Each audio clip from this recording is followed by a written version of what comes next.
Assalamualaikum warahmatullahi wabarakatuh. Perkenalkan, saya Andi Prayogi. Di sini saya akan menjadi moderator pada acara presentasi kali ini. Kami dari kelompok 11 yang beranggotakan saya Andi Prayogi. Perkenalkan, nama saya Fairusani Mardani, NIM 1182300021 dari Teknik Geomatika. Perkenalkan, nama saya Mawasina Fania Atasya, NIM 1182300075 dari Prodi Teknik Geomatika. Perkenalkan, nama saya Safa Alifia Zaro, NIM 11816.008 dari Prodi Matematika. Izin memperkenalkan diri, nama saya Umi Hafilda, NIM 118160022 dari Prodi Matematika.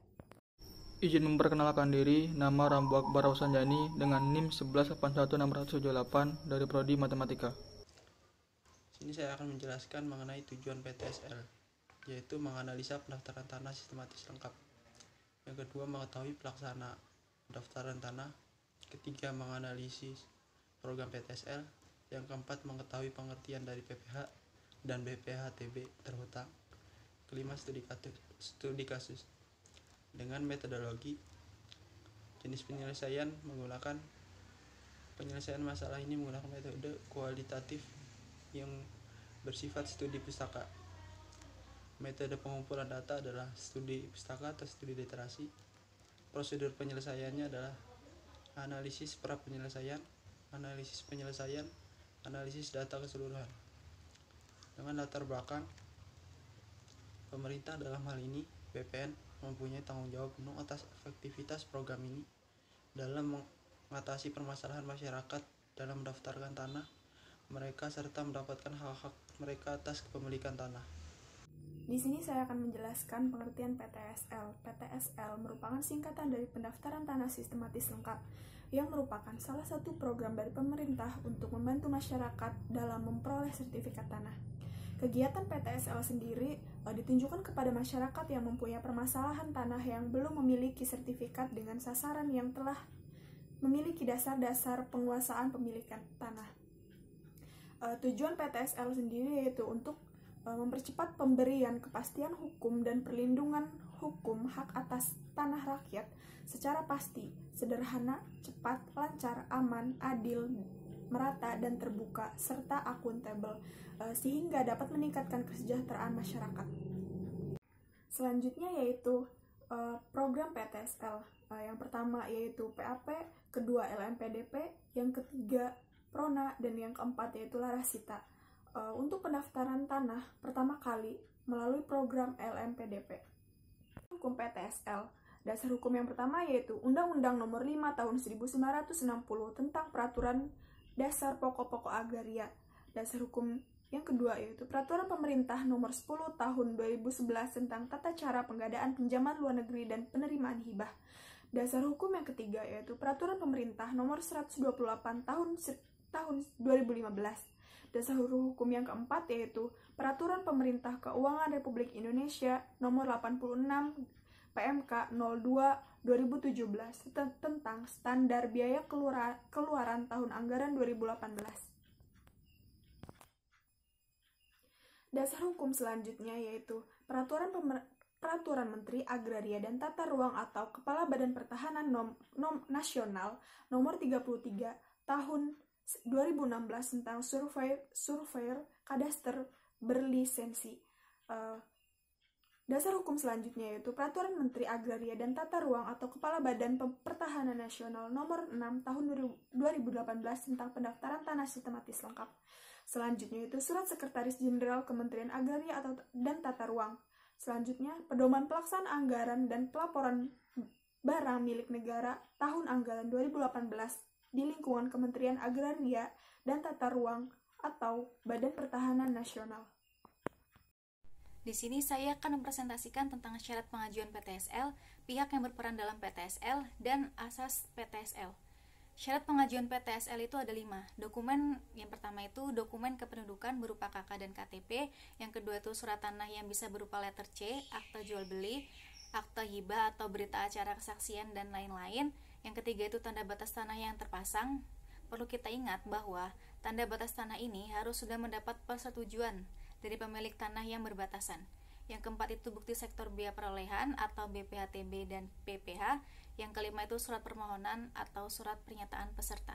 Yang selanjutnya itu pihak yang berperan dalam PTSL ini ada 8. Yang pertama itu panitia adjudikasi PTSL, yang kedua itu satuan tugas atau satgas, yang ketiga itu surveyor kadastar berlisensi, yang keempat itu kantor jasa surveyor kadastar berlisensi, yang kelima itu Kementerian Agraria dan Tata Ruang atau Badan Pertanahan Nasional, yang keenam itu Menteri Agraria dan Tata Ruang atau Badan Pertanahan Nasional, yang ketujuh itu kantor wilayah BPN, dan yang ke-8 itu kantor pertanahan.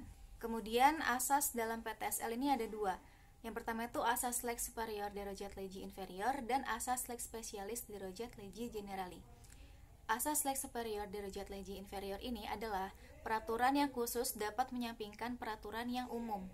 Sedangkan asas lex specialis derajat legi generali ini adalah peraturan yang lebih tinggi menyampingkan peraturan yang lebih rendah.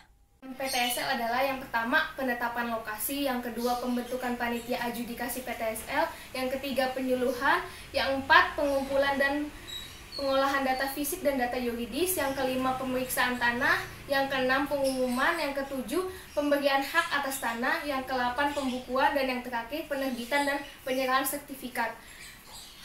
Hambatan dalam PTSL adalah biaya pajak atas tanah, sasaran daya manusia yang kurang, sarana dan prasarana, tanah absen, tanah kelebihan maksimum, dan masalah penerapan asas determinasi dan pemberian hak. Kenapa pelaksanaan pendaftaran tanah di Indonesia belum maksimal? Yaitu terdapatnya sengketa tanah. Secara umum menyebabkan adanya sengketa lahan dikelompokkan menjadi 2 faktor, yaitu faktor hukum dan faktor non-hukum. Faktor hukum ini sendiri terdiri dari 2 bagian, yaitu adanya tumpang tindih peraturan perundang-undangan dan tumpang tindih peradilan. Sedangkan faktor non-hukum adanya tumpang tindih penggunaan tanah, nilai ekonomi tanah tinggi, kesadaran masyarakat akan guna tanah meningkat, tanah berkurang sedangkan masyarakat terus bertambah, dan karena faktor kemiskinan. Apakah PTSL sudah mencapai target? Jawabannya, masih banyak regulasi dibuat dan disempurnakan dalam pelaksanaan PTSL untuk menciptakan jaminan kepastian hukum dan perlindungan hukum, serta untuk mengurangi sengketa. Namun dalam tataran implementasi masih terdapat hambatan-hambatan yang berpotensi menjadi masalah di kemudian hari. Di antaranya adalah mengenai pajak tanah atau PPH dan BPHTB terhutang, sumber daya manusia, sarana dan prasarana, permasalahan tanah absente, kelebihan maksimum dan tanah terlantar, masalah pengumuman, data fisik dan data yuridis, masalah penerapan asas kontradiktur, delimitasi, dan pembuktian hak. Sasaran dalam pendaftaran tanah sistematis lengkap ini ada 3, yaitu golongan ekonomi lemah, golongan ekonomi menengah, dan badan hukum, keagamaan sosial, dan lembaga pendidikan. Di sini saya akan melanjutkan materi selanjutnya, yaitu mengenai sumber biaya PTSL. Dari mana sih sumber biaya PTSL? Jadi sumber biaya PTSL itu sudah ditetapkan di Peraturan Menteri Agraria dan Tata Ruang Nomor 6 Tahun 2018. Di peraturan tersebut ada 5 sumber biaya PTSL. Yang pertama dari DIPA Kementerian, yang kedua dari APBD daerah, kabupaten ataupun kota, yang ketiga dari Badan Usaha Milik Negara atau Badan Usaha Milik Daerah, yang keempat itu dari dana masyarakat melalui sertifikat masal swadaya yang ditentukan oleh peraturan perundang-undangan. Yang kelima itu penerimaan lain yang sah berupa hibah atau pinjaman badan hukum swasta ataupun juga pendapat negara bukan pajak. Objek dalam bidang pendaftaran tanah sistematis lengkap berdasarkan petunjuk teknis. Objek bidang PTSL meliputi seluruh bidang tanah tanpa terkecuali. Apa itu biaya pajak atas tanah atau PPH dan BPHTB terhutang? PPH sendiri adalah pajak penghasilan pasal 25 adalah yang dikenakan untuk orang pribadi, perusahaan atau badan hukum lainnya atas penghasilan yang didapat. Dasar hukum untuk pajak penghasilan adalah Undang-Undang Nomor 7 Tahun 1983. Sedangkan untuk BPHTB adalah perolehan hak atas tanah dan bangunan, adalah pajak yang dikenakan atas perolehan hak atas tanah dan atau bangunan. Dalam pembahasan ini BPHTB selanjutnya disebut pajak. Contoh studi kasus yang kami ambil yaitu pelaksanaan pendaftaran tanah melalui PTSL yang ada di Kota Batu, Jawa Timur. Nah, di daerah Kota Batu itu ditargetkan 10.000 bidang untuk diberikan sertifikat tanahnya. Pada 10.000 bidang itu dibagi 4 desa yang ada di Kota Batu, yaitu Desa Oro-Ombo untuk 3.000 bidang, 4.000 bidang untuk Desa Tororejo, 1.000 bidang untuk Desa Gunung Sari, dan 2.000 bidang untuk Desa Dadap Rejo. Dari keempat desa tersebut sudah ditargetkan pada bulan Januari dan selesai pada tanggal 31 Oktober 2018. Tetapi pada tanggal 31 Oktober 2018 itu belum selesai proses PTSL-nya. Dan dari sana meminta tenggat waktu selama 3 bulan, yaitu dimana bakalan selesai pada bulan Januari 2019. Nah, dari program PTSL itu siapa aja sih peran-perannya dalam proses PTSL? Jadi yang berperan dalam melakukan program PTSL ini di lingkungan Desa Oro-Ombo itu ada panitia desa yang terdiri dari Karang Taruna, tokoh pemuda, tokoh masyarakat, khususnya RT dan RW. Nah, dalam melakukan proses dari pendaftaran tanah melalui PTSL ini ternyata ada beberapa permasalahannya, yaitu terdapat beberapa tanah yang dimiliki oleh masyarakat yang batas tanahnya berdampingan dengan jalan atau dengan tanah yang belum dibangun bangunannya. Selain itu juga muncul permasalahan yang muncul, yaitu warga di desa Oro-Ombo yang sudah memiliki surat kepemilikan tanah seperti petok D menjaminkannya di perbankan. Jadi maksudnya itu misalnya ada warga A. Nah, warga A ini sebenarnya dia udah punya sertifikat tanah. Tetapi warga A-nya ini karena ada program PTSL, dia melakukan percobaan lagi untuk mendaftarkan tanahnya.